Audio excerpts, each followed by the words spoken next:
तो बच्चों इस वीडियो के अंदर हम करेंगे क्लास 10th के चैप्टर नंबर 3 की एक्सरसाइज 3.2 के क्वेश्चन नंबर 3 का थर्ड वाला पार्ट। तो थर्ड वाले पार्ट के अंदर भी हमें क्या है, पहले लीनियर इक्वेशन का पेयर बनाना है, मींस दो इक्वेशन हमें बनानी है।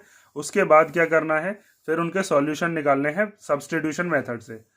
तो हमें वर्ड प्रॉब्लम में बताया है the coach of cricket team buy 7 bats and 6 ball for ₹3,800। कोई कोच है जो कि कितने बैट खरीदती है 7 और कितनी बॉल 6, कितने रुपए के 3,800 के। Later she buy 3 bat and 5 balls for ₹1,750। फिर उसके बाद में वो 3 बैट और 5 बॉल खरीदती है, वो कितने के खरीदती है 1,750 के।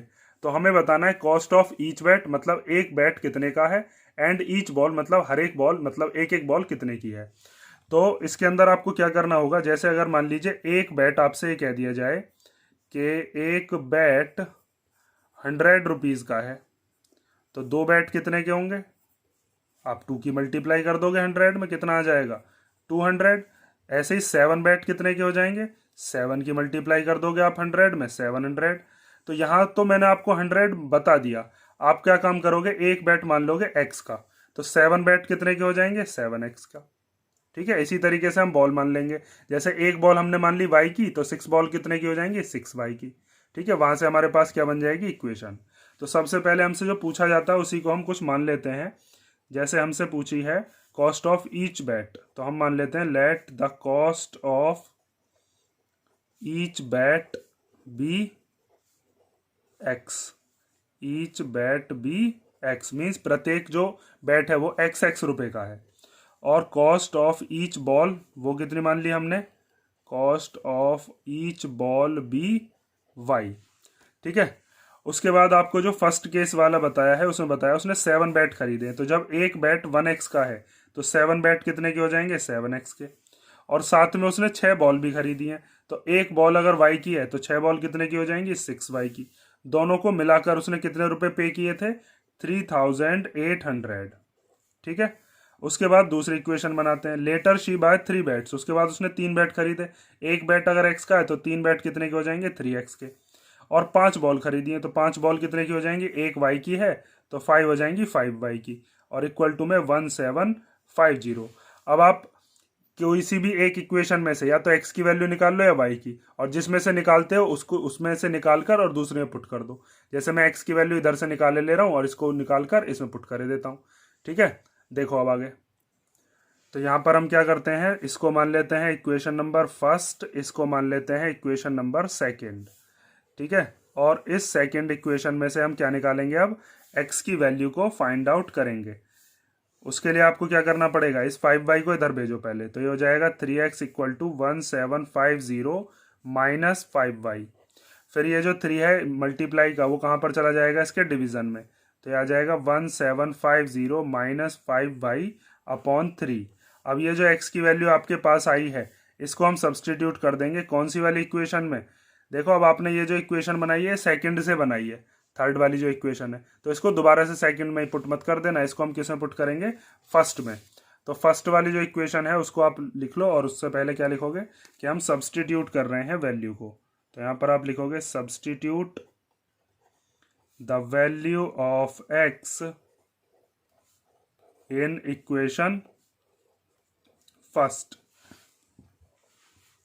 तो फर्स्ट इक्वेशन है 7x plus 6y equal to 3800। तो 7 को ऐसे लिख लेंगे, x की जगह पर x की वैल्यू रख दो, ये है 1750 माइनस 5y अपॉन में 3, और फिर है प्लस 6y ये वाला, और इक्वल टू में है 3800। ये 3 और 7 कैंसिल तो हो नहीं सकते, तो पहले आप क्या करोगे 7 की मल्टीप्लीकेशन करोगे अंदर, तो 7 0 जा 0, फिर 7 5 जा 35 का 5 कैरी 3, फिर 7 7 जा 49 और कैरी वाला 3 कितना हो गया 52, 52 का 2 हो गया, कैरी बचा 5, फिर 7 1 जा 7 और 5 कितने हो गए 12, फिर माइनस, फिर 7 5 जा कितना हो जाएगा 35y। इस 7 की दोनों में होगी, इसमें भी और 5y में भी, अपॉन में कितना है 3, और फिर हो गया 6y इक्वल टू 3800। इसके नीचे 1 मान के एलसीएम ले सकते हैं, या फिर मैंने आपको बताया था इस 3 की डायरेक्ट इधर मल्टीप्लीकेशन कर दिया करो, फिर ये 3 पूरे के नीचे माना जाएगा। तो हम क्या काम करते हैं, इस 3 को पूरे पर बना लेते हैं और यहाँ पर इस 12250 को ऐसे लिख लिया और ये 35y भी ऐसे ही आ गया और इस 3 की इधर मल्टीप्लाई करोगे तो 3 6 जा कितना हो जाएगा 18y और इक्वल टू में है 3800। अब आगे देखो, ये जो 3 इधर डिवीजन में, इसको इधर भेज दो इसके मल्टीप्लिकेशन में। यहाँ पर ये माइनस का 35y और ये प्लस का 18y, तो माइनस प्लस क्या हो जाएंगे, ये हो जाएंगे माइनस।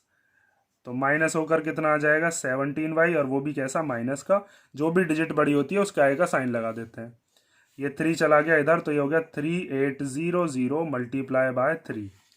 अब इनकी मल्टीप्लिकेशन कर लेते हैं, 12250 माइनस 17y इक्वल टू, तो 3 0 जा 0, 3 0 जा 0, 3 8 जा 24 का 4 कैरी 2, फिर 3 3 जा 9 और 2 कितना हो गया 11।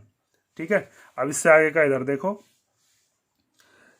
अब हम क्या काम करते हैं, ये जो 12250 इधर प्लस का है इसको भेजेंगे इधर की तरफ, माइनस का हो जाएगा इधर, क्योंकि हमें y की वैल्यू निकालनी है तो उसको ही छोड़ोगे बस एक तरफ। तो इधर क्या बचेगा आपके पास, इधर बचा माइनस का 17y और ये 11400 की तरफ क्या आ गया, माइनस का 12250। अब ये प्लस का है माइनस का है, तो प्लस माइनस क्या होते हैं, माइनस, माइनस कर लो।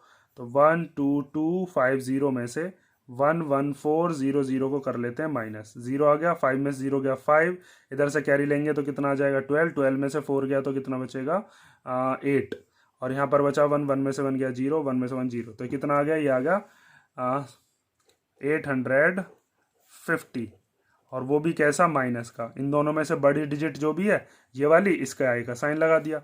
अब यहाँ माइनस से कट गया माइनस, y इक्वल टू आ गया 850 अपॉन में 17। अब 17 का टेबल हमें आता ही है, तो 17 5 जा 85 होते हैं और ये 0 एज इट इज़ बच गई। तो इसका मतलब y की वैल्यू कितनी आ गई 50। अब ये जो y की वैल्यू 50 आई है, इसे चाहें तो हम थर्ड में रख दें, चाहें तो सेकंड में, चाहें फर्स्ट में, जिसमें मन करे। तो हम रख देते हैं इस वाले में, थर्ड में। तो अब आप क्या लिखोगे, substitute the value of y in equation, कौन सी, थर्ड वाली। ठीक है, तो थर्ड वाली इक्वेशन क्या थी हमारे पास, x इक्वल टू 1750 माइनस 5 और y की जगह पर हमने कितना लिख लिया 50 और अपॉन में कितना था इसके 3। ठीक है, ये समझ में आ गया ना, इस y की जगह पर रख दिया यहाँ पर। तो x इक्वल टू हो जाएगा 1750 माइनस 5 5 जा हो गया 25 और फिर ये वाली 0, 55 जा 250 होते हैं और अपॉन में 3। अब 1750 में से इसको माइनस कर लो, तो 0 में से 0 गया तो 0, 5 में से 5 गया तो 0, 17 में से 2 गया तो बचा 15 और अपॉन में कितना है, अपॉन में है इसके 3। तो 3 से जब आप इसको कैंसिल करोगे तो 3 5 जा 15 और 2 0 एज इट इज़ आ गई। ठीक है, तो इसका मतलब हमारे पास x की वैल्यू कितनी आई, x की वैल्यू आ गई 500। अब आपको आंसर यहीं पर नहीं छोड़ना है, क्योंकि बच्चा यहीं गलती करता है और इस पर ही आधा नंबर टीचर हमारा काट लेता है। आपको क्या करना है, अब इसके अंदर हमने माना था cost of each bat x, तो आपको वो लिख कर दिखाना पड़ेगा यहाँ पर। तो यहाँ पर हम लिखेंगे कॉस्ट ऑफ ईच बेट, जो कि हमने कितने की मानी थी, x की, वो एक कितनी आई वैल्यू हमारे पास 500। इसका मतलब एक बैट कितने रुपए का है, 500 का। उसके बाद हमने कॉस्ट ऑफ ईच बॉल कितनी मानी थी, तो कॉस्ट ऑफ ईच बॉल हमने मानी थी y, और वो बॉल कितने की आई है, y की वैल्यू रख दो यहाँ पर, वो कितने की आई है 50 की। ये 500 रुपीज़ का और ये 50 रुपीज़ का। ठीक है, ये हो गया आपका क्वेश्चन नंबर थर्ड का थर्ड पार्ट, और नेक्स्ट वीडियो में देखेंगे हम इसका जो भी नेक्स्ट पार्ट है, फोर्थ वाला। और इसमें भी अगर कोई डाउट हो तो कमेंट करके पूछ लेना।